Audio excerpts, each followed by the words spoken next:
So, as some of you might not know, I've made a lot of hidden blades over the years, and not too long ago I made a kit for a Assassin's Creed 3 inspired Connor blade that I made a quick modification to replicate kind of a fun and goofy Japanese crafter's video that allowed me to attach a cell phone to it. So what I've actually done is I went back and made a standalone kit and made some improvements to that design. Now, this new version is, I guess, technically the Moshi Moshi 2.0, but in reality, with the changes I've made, you can stick a lot of stuff to this other than a cell phone. So I suppose I'm calling this the Hidden Anything kit. And in that kit, when you order from Shapeways, Shapeways will 3D print my design and they will ship it straight to you. And these are the parts you're going to receive, you see right here on camera. You'll receive the main body, the main lock, you'll receive a mounting plate, you'll receive this little pin, and then you'll receive this main bar here. Now, the parts you get might look tiny bit different than what you're seeing here, but they will assemble exactly the same way. This is simply the original prototype. You'll be getting the even betterest production version, so to speak. First thing you need to do once you've received your parts is you need to clean them up. These are made with SLS nylon, a selectively laser sintered plastic, and so there's going to be some powder stuck in the nooks and crannies that you're going to need to clear out. And so you can simply do that by just sliding the parts together to free them up and clear them, or you can go at them with an old toothbrush just to clear out all the nooks and crannies. Next thing you need to do is clear out some holes in these parts, and how I like to do that is take a paper clip and hook it into a drill, or in my case a Dremel, and go ahead and run that and clear out those holes. And you can see there's two holes here in your main lock that you can clear out, and then there's also a nice long one that goes all the way through the middle of that part there. And there's also two more holes here. You simply clear that one and then that one.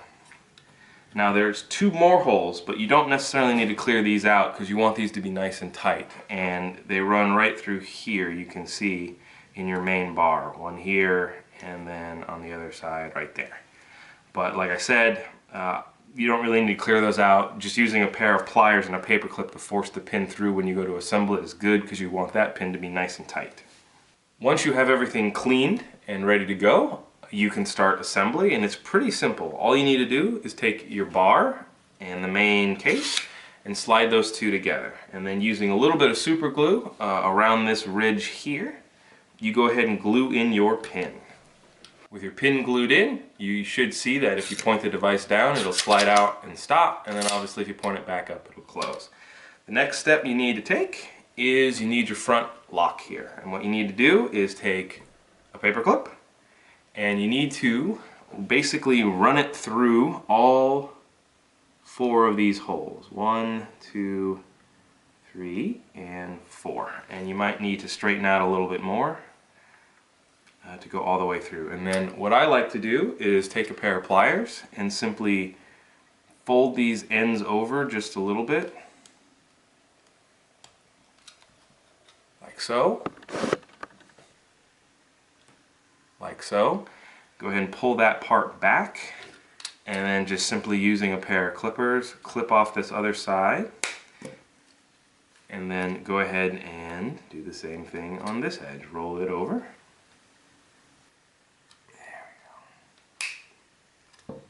There, got it. And then you just have your two little ears that stick out about the same as these ears, and this part is free to rotate. So next thing you need to do is take a paper clip, run it straight through here, through those two holes, and you might need to give this one a little bit of force to push it through both of those holes. But once it's through, go ahead and line it up with this edge here, and then use your clippers and clip it off on the other side. Like so. And that way it fits right between those two walls. Then what you need to do is take a pair of pliers and actually slide that pin right back out. Next step is to grab your mounting plate, hook it into that U feature and line it up straight, and then close this device up. You'll see that prevents this from rotating, and also it prevents it from drifting up. And now we're just going to go ahead and decide what we want to mount. And so in this case, I'm going to go for its intended purpose. I'm going to go for a cell phone in this case. And The key is that what you're mounting, you don't want it to be hitting this front lock. You want this lock to be able to close all the way without anything getting in the way. So give yourself a little bit of space, and then all you need to do is kind of just flip this bad boy over and just kind of visually see where your plate's going to end up on your device. If you need to, you can go ahead and, you know, kind of mentally mark that off and then slide this guy out and kind of just generally give you an idea. So what I went ahead and did is I went ahead and bought an additional battery cover for my phone. And so what I use is a nice big old chunk of double stick tape, and I will double stick tape this to this. Now, a special note about cell phones: even though this plate is stuck to the back of my phone fantastically, the actual battery cover of my phone comes off quite easily. And so since it's not meant to be load bearing, and I don't want to break a estimated $600 piece of electronics, I go ahead and take the extra precaution of wrapping a clear piece of tape all the way around my phone here. So that way I know that that door isn't going to accidentally fall off.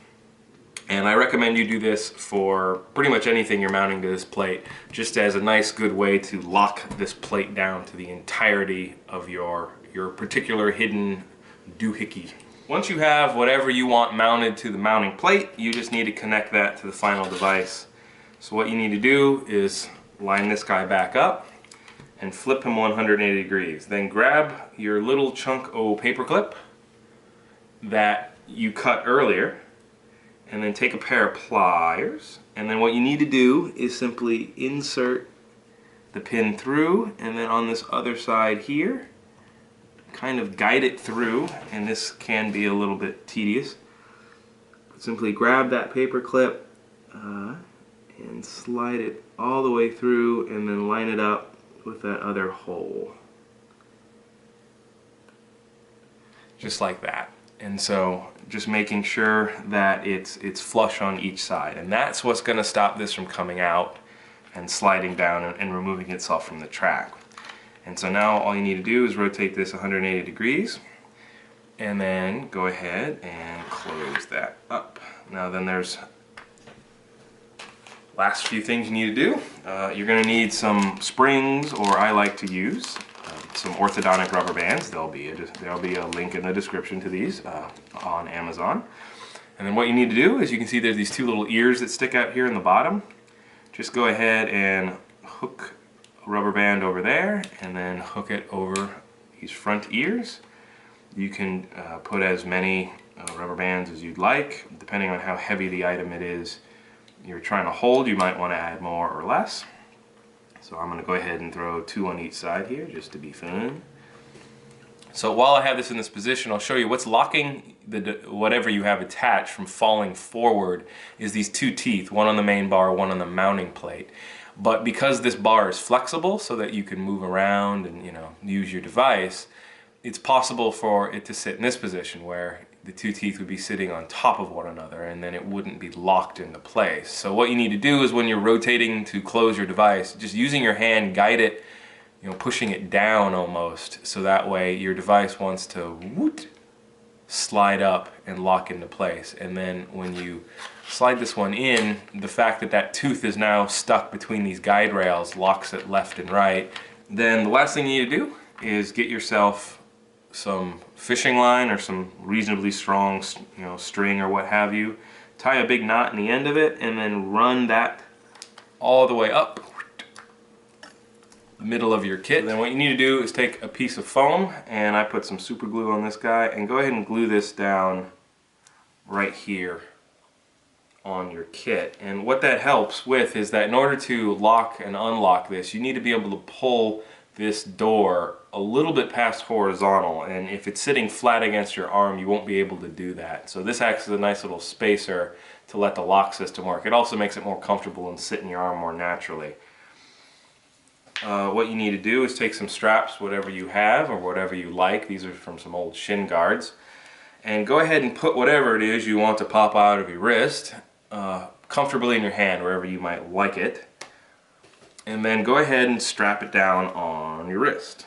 As I've said in my other videos, you can make this front strap a little bit looser, and then use this back strap as the one that really holds everything in place. And you want this to be sitting on the side of your arm. You don't want it kind of like way up here on the top of your arm, just because it's more comfortable, and then it won't interfere with your arm when you're bending it up. So the last part is to go ahead and attach the ring to the end, and I just use a plastic ring that I have lying around. You can use key rings, you can use, you know, loops of the fishing line itself, whatever, you know, whatever suits your fancy, so to speak. But what you need to do is go ahead and put that on a finger, go ahead and run the cable back over your palm with your hand pushed back, and then tie it off to the ring. And what that allows you to do is now you can move your hand and you don't have to worry about it popping out randomly. But if you reach forward and grab the cable, now all of a sudden the lock system will be activated and deactivated. You can use other fingers. I recommend the thumb, but you can do any of your fingers theoretically. It's just a little bit, you just need to make the cable a little bit longer, and then grabbing the excess might be a little bit more awkward with some of these other ones, but those are options. So with everything finished, you're ready to give it a test, but a quick note, because I don't know how well you've attached your item to this plate, I can't guarantee it's going to hold on, especially if you start getting all crazy and throwing things with a lot of velocity. So I don't give you any, you know, guarantee or warranty that what you attach to this won't come flying off of it, because I don't know how well you've attached it.